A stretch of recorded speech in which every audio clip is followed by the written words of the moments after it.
Hello friends,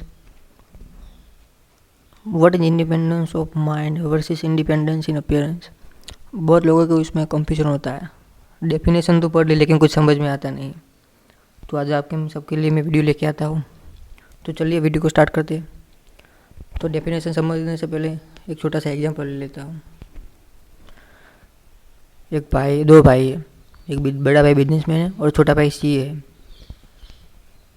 बड़ा भाई ने कंपनी खोली और उसको अपनी बुक शॉप अकाउंट का ऑडिट पहले तो दोनों के बीच में बनती नहीं है। बहुत भारत पाकिस्तान जैसा कभी बनती ही नहीं है। बड़ा भाई ने बिजनेस कंपनी खोली है तो उसका ऑडिट करवाना अपने बुक शॉप अकाउंट का। तो वो छोटे भाई के पास गया, बोला कि मुझे ऑडिट करवाना अपने बुक शॉप अकाउंट का। छोटे भाई ने बोल दिया, देख ले मैं तेरा भाई हूँ तो इसका मतलब ये नहीं तो जो तेरे कंपनी में कुछ भी गड़बड़ होगी तो वो मैं सही सही बताऊँगा, गलत बताऊँगा, सही सही का गलत और गलत का सही बताऊँगा। जो मैं मॉडिफाइड होगा तो मॉडिफाइड और अनमॉडिफाइड होगा तो अनमॉडिफाइड ओपिनियन ही दूंगा, ऐसा बोल दिया। तो यहाँ पे क्या हुआ, यहाँ पे जो सीए है वो इंडिपेंडेंट है, अपने मन से इंडिपेंडेंट। उसने क्या बोल दिया कि जो देख मैं गलत होगा, अनमोडिफाइड होगा तो अनमोडिफाइड क्लीन ओपिनियन दूंगा और मॉडिफाइड होगा तो मॉडिफाइड ओपिनियन दूंगा। वो अपने मन से इंडिपेंडेंट है। पर लेकिन क्या थर्ड पार्टी को ऐसा लगेगा, share holders, debtors, creditors, other parties, उनको तो ऐसा लगेगा कि दोनों भाई है तो काहे क्या इंडिपेंडेंट, सब गलत होगा तो गलत और सही होगा, गलत का सही और सही का गलत बता दिया होगा। यहाँ पे उनको ऐसा लगेगा कि ऑडिटर्स कि हमारे तो इंटीग्रिटी, ऑब्जेक्टिविटी और प्रोफेशनल स्केप्टिसिज्म गई, क्योंकि दोनों ये भाई है। थोड़ा ऊपर से आपको आइडिया आ गया होगा। तो अब डेफिनेशन की तरफ चलते हैं। डेफिनेशन में 3 वर्ड है, integrity and exercise objectivity and professional scepticism. तो पहले तीनों को मतलब समझ लेते हैं। What is integrity? इंटीग्रिटी मतलब ऑनेस्टी। ऑडिटर अच्छा ऑनेस्ट होना चाहिए। ऐसा नहीं कि वो भाई है तो गलत, सब कुछ गलत होगा तो सही बता देगा और चलो जो सही होगा तो गलत बताए। वो इंडिपेंडेंट रहना चाहिए। ऑब्जेक्टिविटी मतलब क्या, मतलब expressing of opinion on the basis of facts, figures, evidence. मतलब मान चलो मैं आपको बोलता हूँ कि भाई कितने बजे, तो आप बिना कड़ी के थोड़ी बोलोगे कितने बजे, आप कड़ी में देखोगे, मतलब आपने कड़ी में देख के आप टाइम बोलोगे कितने बजे। तो मतलब आपने क्या दिया, कड़ी facts on the basis of facts you have given the opinion, आपने टाइम बताया फैक्ट्स के बेसिस पे। तो expressing opinion on the basis of facts and figures. What is professional scepticism? Professional scepticism मतलब आपको हर बार अलर्ट रहना है, questioning mind and being alert to conditions.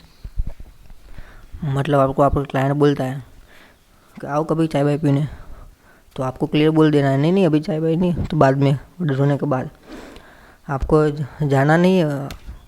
वो क्या वो करेगा कि थोड़ा संभाल लेना, वर्ड ज़्यादा बंद करना। आप बोल दोगे आप टेंशन मत लो, वो समझ लूँगा मैं। तो ऐसा नहीं, आपको हर बार अलर्ट रहना है।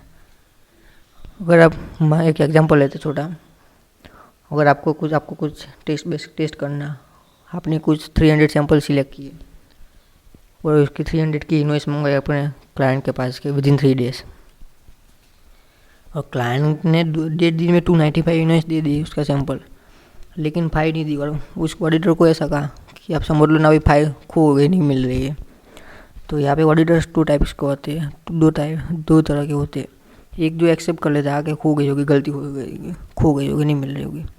आपको ये दूसरे टाइप के ऑडिटर्स रहना, दूसरे तरह के। दूसरा ऑडिटर क्या सोचेगा, तो वो उसने क्वेश्चन करेगा कि इसने 1.5 दिन में 295 दे दी और 5 नहीं दे दी, मतलब 5 में कुछ गड़बड़ है। तो आपको कहना कि मुझे वो 5 चाहिए, मुझे वो 5 ही चेक करनी है, क्योंकि 5 में गड़बड़ है। तुम दे नहीं रहे, 1.5 दिन में 295 दे दी, 5 नहीं दे दी। तो आपको एवरी टाइम अलर्ट रहना है, questioning mind and being alert. अब डेफिनेशन पे चलते हैं। इंडिपेंडेंस ऑफ माइंड, चलो। The state of mind that permits the expression of opinion without being affected by influences, allowing an individual to act with integrity and exercise objectivity and professional skepticism।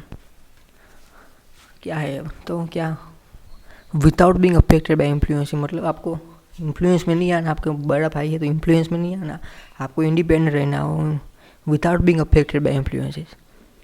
Allowing an individual to act with integrity, आपको integrity, objectivity और professional scepticism से काम करना है, उसके influence में नहीं आना। एक बार फिर से पढ़ लो। The state of mind that permits the expression of opinion, giving of opinion without being affected by influences, allowing an individual to act with integrity and exercise objectivity and professional skepticism। आपको समझ आ गया होगा। तो चलिए दूसरी definition पे चलते हैं।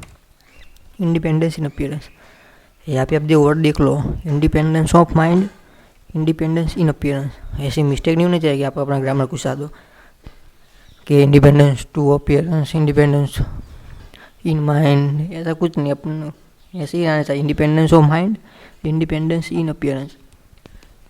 डेफिनेशन को पढ़ते हैं। The avoidance of facts and circumstances that are so significant that a third party would reasonably conclude an auditor's integrity, objectivity और professional scepticism had been compromised. मतलब इधर थर्ड पार्टी को तो आप जो avoidance of facts and circumstances that are significant, मतलब जो circumstances facts है वो जो सिग्निफिकेंट थे, अपने भाई का आपने ऑडिट किया, लेकिन जो फैक्ट्स एंड सर्कमस्टांसेस थे वो अवॉइड हो गए, ऐसा ऑडिट थर्ड पार्टी को लगता है। मतलब जो आपने गलत का सही, सही का गलत बता दिया, ऐसा। तो थर्ड पार्टी को इधर ऐसा ही लगेगा, जो अवॉइड फैक्ट्स एंड सर्कमस्टांसेस जो सिग्निफिकेंट थे वो अवॉइड हो गए, ऐसा थर्ड पार्टी वो reasonably conclude an auditor's integrity, objectivity और professional scepticism had been compromise हो गई। एक बार फिर से पढ़ते हैं। The avoidance of facts and circumstances that are so significant that a third party would reasonably conclude an auditor's integrity, objectivity और professional scepticism had been compromise. Definition आपको समझ में आ गई होगी। तो वीडियो अगर अच्छा लगा तो लाइक और सब्सक्राइब करना मत भूलिएगा दोस्तों। Thank you.